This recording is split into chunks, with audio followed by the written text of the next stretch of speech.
Okay, slight disclaimer before I get into this video, but a disclaimer, you do not have to agree with these opinions. I know that I agreed with a lot of them, or like half agreed with a lot of them, but you do not have to agree with them. It is purely a matter of opinion and not fact, and crochet is very subjective. There's no real definitive fact to it aside from what to do and what to use with crochet. Keep that in mind going forward within this video and going to this subreddit thread. Hi everyone, and welcome back to the studio. I did find a couple of crochet related Reddit threads, and we're going to look through one right now, specifically the unpopular opinions about crochet. And as usual, at the time that I'm recording this, I do not have the ability to put links down below in the description, but once I'm able to do that, I will do that as soon as possible. Put the link for this down below in the description as soon as possible. I will also try to comment the link for this once this video is up, so you guys have access to this if you want to look through it. The person who I assume created the subreddit thread, their unpopular opinion, the first one says, I think that amigurumi or crochet toys or anything that has no utilitarian value are a waste of time and yarn and generally just dust collectors. Yeah, like I definitely understand why people think, or why people might agree. I 100% agree, especially if you're not selling anything. If you're making it as like gifts or for yourself, I can 100% see how and understand how someone might view this as a waste of time when making it, and then a waste of yarn and other materials like polyfill and the safety eyes. Like I could 100% understand how people would, as I said, view that as a waste of time and yarn and materials. However, I do disagree with this one specifically, just because I feel like, specifically like they said, amigurumi crochet toys, if you have children in your lives or people who like stuffies,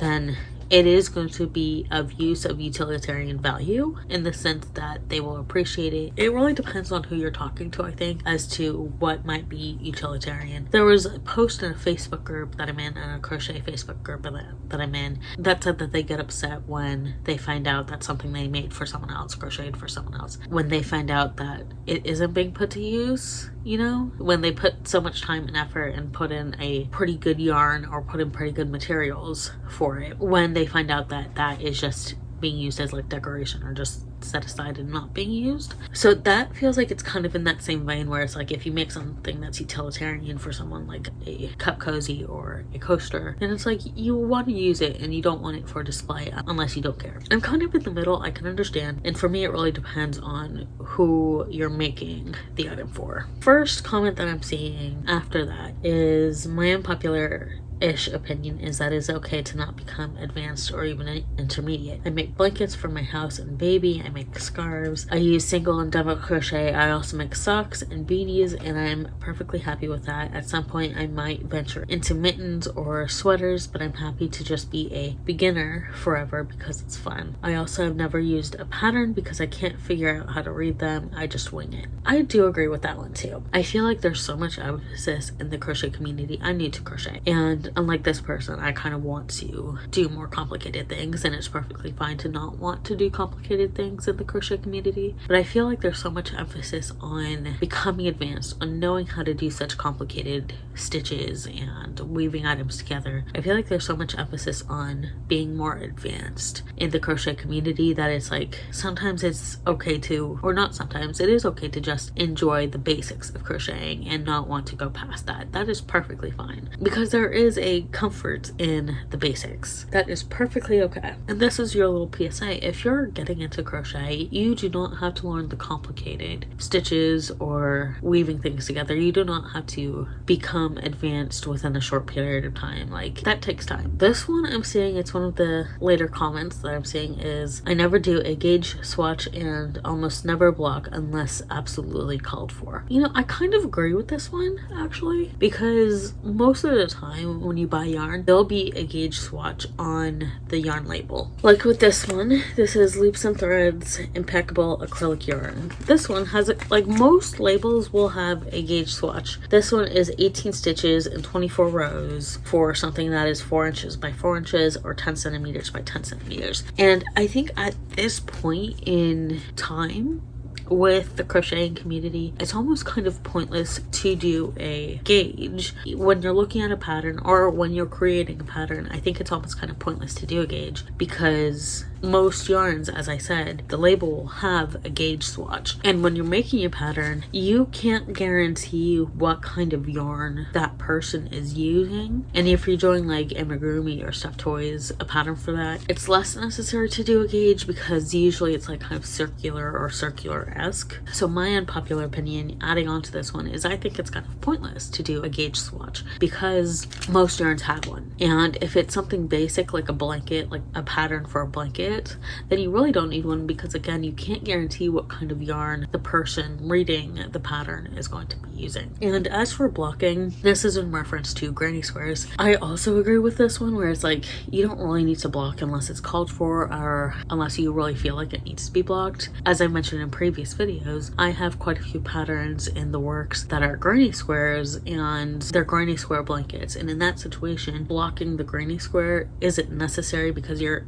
ultimately going to weave it together, and it's not going to look perfectly square cut at the end, because it's a blanket and it's not meant to like look perfectly straight. So I agree that unless it's called for a very specific reason, blocking is not needed, and gauge swatches are not needed, again, unless it's absolutely necessary. This one, I'm kind of in the middle on with this one, but at the same time, I also kind of agree. So this person said, yarn hauls are embarrassing. Oh, you just spent £1,000 on yarn for no reason, now you're asking for ideas. Tough, should have thought about it before you bought it. Edit, just to clarify, I don't mean stashes unless you specifically bought stuff to add it to a stash. I mean those videos where they've just gone to a local shop and bought anything they thought was kind of pretty, and now they have no idea what to do with it. I'm kind of like on the fence, because like with other comments where it's like, if it makes you happy, then go for it, you do you. If it's not harming anyone, again, go for it, do you. But at the same time, I also do agree with this, because at least for me, I am very deliberate when buying my yarn. If I can't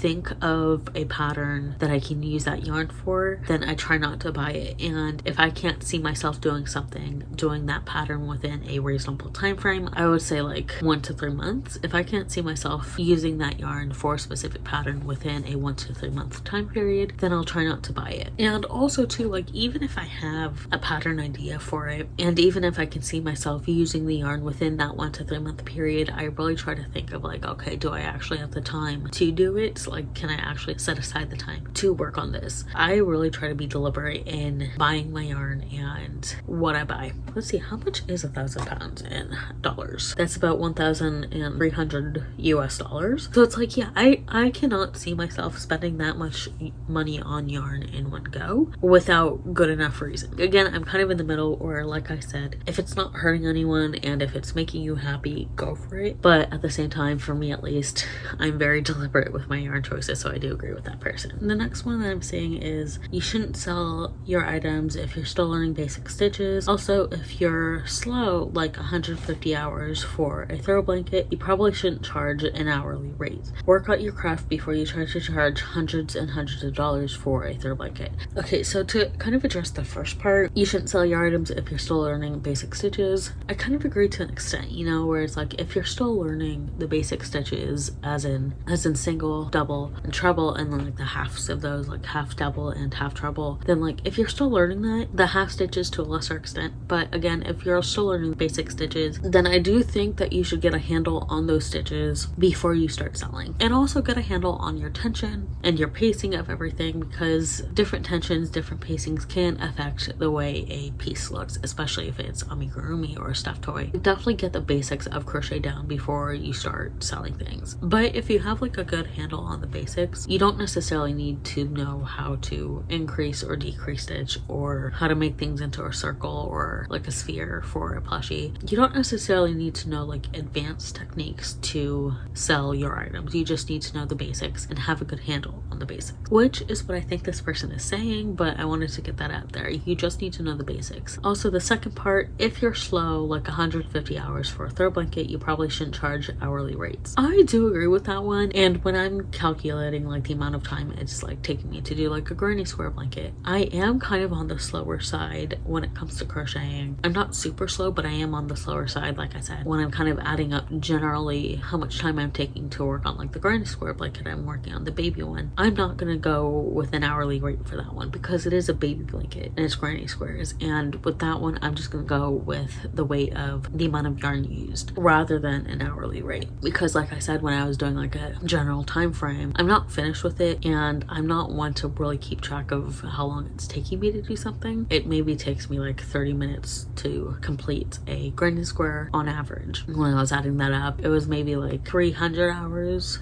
to finish the granny square blanket, or at least the one side, because I haven't decided if I'm going to do it like a double-sided blanket. And then if I do like bare minimum wage, it's like $15 an hour, $17 an hour, which would make it up to like $1,500, which I'm not going to charge for a baby blanket. So with that, I am going to go with the amount of material used and just charge it based off of that. But yeah, I do agree that you should really look at the way you're charging items and really analyze the best way to charge a certain item, because sometimes charging it at an hourly rate isn't the most reasonable. If it's over, I would say if it's like over like 48 hours or under an hour, then that's when you should really start analyzing how exactly you're charging for an item. Okay, so the last one I'm going to look at, another one that I agree with. I'm like 50% agree with, also 50% on the fence about it. But this person said, if you have a crochet blog and only use it to plug your YouTube tutorials and not supply a written pattern, we can't be friends, lol. I go to your blog so I can follow a written pattern. I would have just gone to YouTube otherwise if I wanted a video. I agree with this. If you have a crochet specific vlog as well as a YouTube channel for crochet and you're promoting the fact that you share patterns on both, you should make patterns accessible to both. It shouldn't be a situation where if you're posting to your blog, you say, go to this YouTube video if you want a pattern for items X, Y, or Z. Or if you're posting on YouTube, you shouldn't be saying like, oh, if you want a pattern, you should go to blog posts X, Y, and Z. If you're saying you share patterns, you should make patterns in almost every format, which is basically written out and video. And it shouldn't be a situation where you tell people to go to another source to get the pattern that you're sharing. It should be a situation where it's like you share the pattern in a YouTube video and you say, if you need a written out pattern, go to this blog post, or in the blog post, if you need a visual video aid or photos, go to this YouTube video. Okay, so depending on timing, I don't know if I'm going to include this one. I wanted to throw it in here. This person said, I don't really care if you're supposed to start your skein from the inside or if I'm supposed to start my skein from the inside. I'm just fine doing it from the outside. I 100% agree. If you've seen any of my Instagram posts, any of like the thumbnails here on YouTube, I don't like skeins. I don't like the shape of skeins. That's usually how they come in. I'm borderline okay with cakes, if I really have to be okay with cakes, the shape at least, but I prefer my yarn balled up. For me, I feel like having the yarn in balls gives me better flow and it's easier to control my tension with balls over cakes and skeins. Something that really annoys me with skeins is that there's so much like flip-flopping around, and I know that going for the inside, you're probably not going to get that as much, but at the same time, when I've tried to go through the inside, it always ends up a little bit knotty and I'm always trying to like unknot it. So I end up just balling all of my yarn, or let my sister ball my yarn because she really likes doing that. But I just find balls to be so much easier, the yarn balls, so much easier to work with than skeins or cakes, or I haven't worked with a hank before, but I feel like my opinions would be the same about hanks. Hanks again might be that middle ground, but again, I have not worked with one, so that's just my opinion. Thank you all for watching, and I'll see you all in my next video.